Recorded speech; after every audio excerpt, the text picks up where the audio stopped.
guys, it's Rebecca. Thank you so much for joining me for today's video. Today I'm going to be doing my fourth update for my Finish 5 by November 5th, which is a reading challenge that was created here by Lorraine from Ellinessmakeup. Basically, this is a panning challenge for us people who like to pan makeup but also like to read. So you are, the point of this panning challenge is to read 5 books by November 5th, and this being my fourth update, that means this is the 4th book that I've read, and this time I read the DaVinci Code by Dan Brown. This is the 2nd book in the Robert Langdon series. Robert Langdon is the main character in this series. This is the 2nd book. The 3rd book is The Lost Symbol, which I read right after I finished this one. And the 4th book is Inferno, which is being turned into a movie coming out later in October. So I wanted to catch up on these series so I can go watch the movie. I've watched the other 2 movies, Angels and Demons, which is book 1, and then this movie, which is the 2nd one. There was no 3rd movie for The Lost Symbol because it's very similar. I did my little research. It's very similar to National Treasure. Kind of has the same idea, so they thought that if they made a movie about that, it would be kind of like ripping off National Treasure. So that's why they didn't do one for that book, but for Inferno, movie's coming out. Anyway, let me tell you guys what this book is about if you guys haven't read it. Like always, I'm going to start by reading the synopsis. While in Paris on business, Harvard symbologist Robert Langdon receives an urgent late-night phone call. The elderly curator of the Louvre has been murdered inside the museum, a baffling cipher found near the body.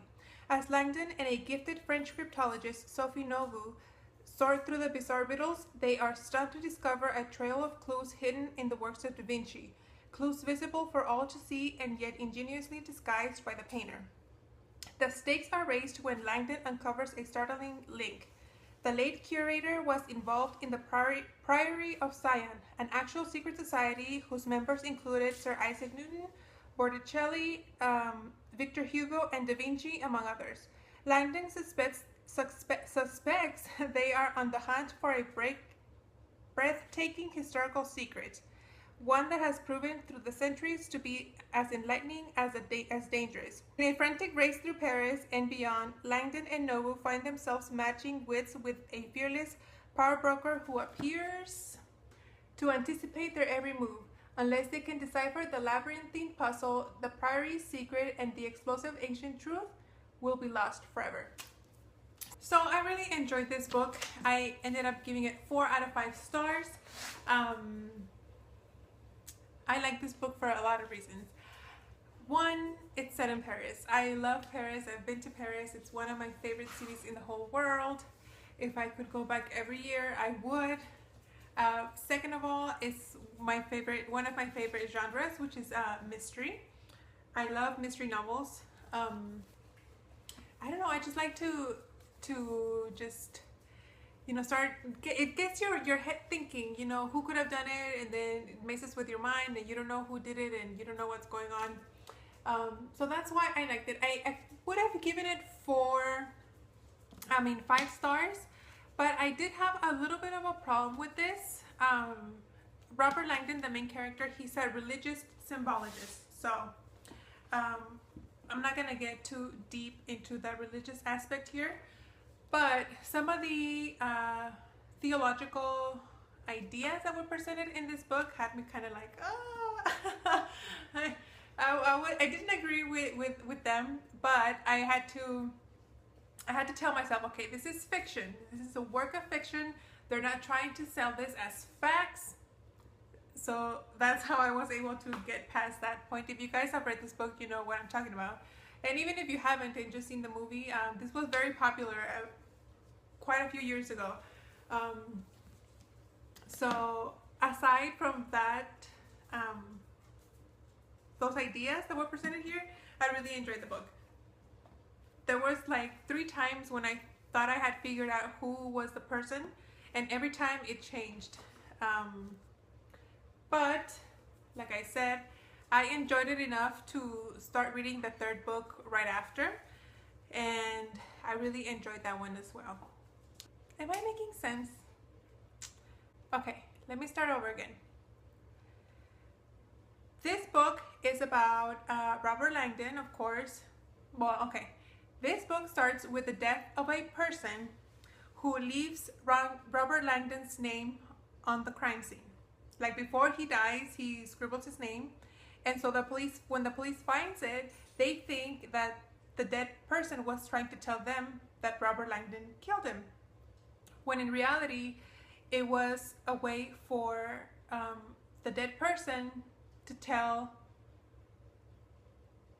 another person to find Robert Langdon, so they could help, so he could help that other person solve all the riddles and puzzles that are left through DaVinci's paintings. I don't know if that made any sense, but yeah. Anyway, of course, the police always thinks that Robert Langdon is the killer, but we know that he is not, that he's actually trying to help find who killed this person. And at the end of the book, we figure out who it was, and we know why these people were trying to kill the person that died at the beginning of the book. This book reads really fast. That's what I like about Robert Langdon's book. Some people think that he is very descriptive, very wordy, but I really enjoyed his writing. I think it paints a pretty picture and you can see it in your head, and it makes the book fly really, really fast. So yeah, like I said, I really did enjoy this book. 4 out of 5 stars for me. I already placed a hold on my Overdrive library, which is a digital library for your local library. You can look it up to see if your library is there, and you can actually borrow audiobooks from online using your own library card. So I already did that for Inferno, so as long as it becomes available, I will go ahead and read it. So yes, I only have one book left, and oh, I've been dreading reading that book, and that book is From This Wicked Patch of Dust by Sergio Troncoso. I started this reading challenge, and we have to do, one of the categories is to read a book that's set in your hometown. So I don't know, I just don't want to read it. But this is my 5th pick, which is exactly why I put it in this challenge, because if I don't force myself to read it, I will not read it. So I have about a month left to finish reading this, and it's a very short book, so hopefully I can get past it and just read it. All right, that's it, guys. Thank you so much for watching, and thank you, Lorraine, for creating this challenge. I will see you guys on my next video, which will be makeup related. Thank you so much for watching, and I'll see you later. Bye.